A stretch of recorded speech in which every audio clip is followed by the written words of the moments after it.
আবারও একবার সবাইকে আমার এই জীবন কাহিনী চ্যানেলে স্বাগত জানাই। আজকের ভিডিওতে আমরা আলোচনা করব বিখ্যাত সঙ্গীত পরিচালক সত্যজিৎ রায়কে নিয়ে।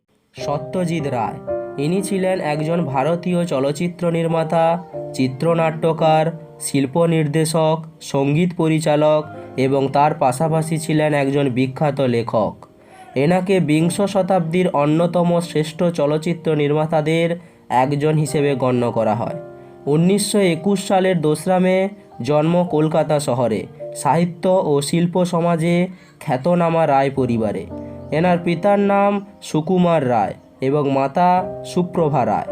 চলচ্চিত্র নির্মাতা হিসেবে সত্যজিৎ ছিলেন বহুমুখী এবং তার কাজের পরিমাণ বিপুল। ইনি 37টি পূর্ণদৈর্ঘ্য কাহিনীচিত্র, প্রামাণ্যচিত্র ও স্বল্পদৈর্ঘ্য চলচ্চিত্র নির্মাণ করেন।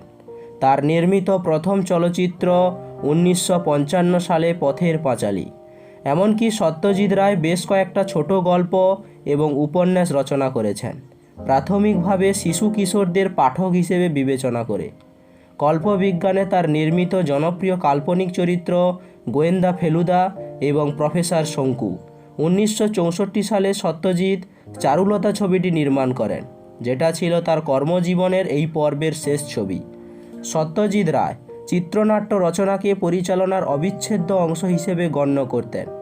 চলচ্চিত্রের অন্যতম প্রধান ও পুনরাবৃত্ত উপাদান ছিল এর মানবতাবাদ। বিখ্যাত লেখক সত্যজিৎ রায় কলকাতার প্রেসিডেন্সি কলেজ ও শান্তিনিকেতনে রবীন্দ্রনাথ ঠাকুর প্রতিষ্ঠিত বিশ্বভারতীয় বিশ্ববিদ্যালয়ে পড়াশোনা করেছেন। যাই হোক, ভারতে ও বিশ্বব্যাপী বাঙালি সম্প্রদায়ের কাছে সত্যজিৎ রায় একজন সাংস্কৃতিক প্রতিভূ। তার মৃত্যুর পর কলকাতার জীবনযাত্রা থেমে পড়ে।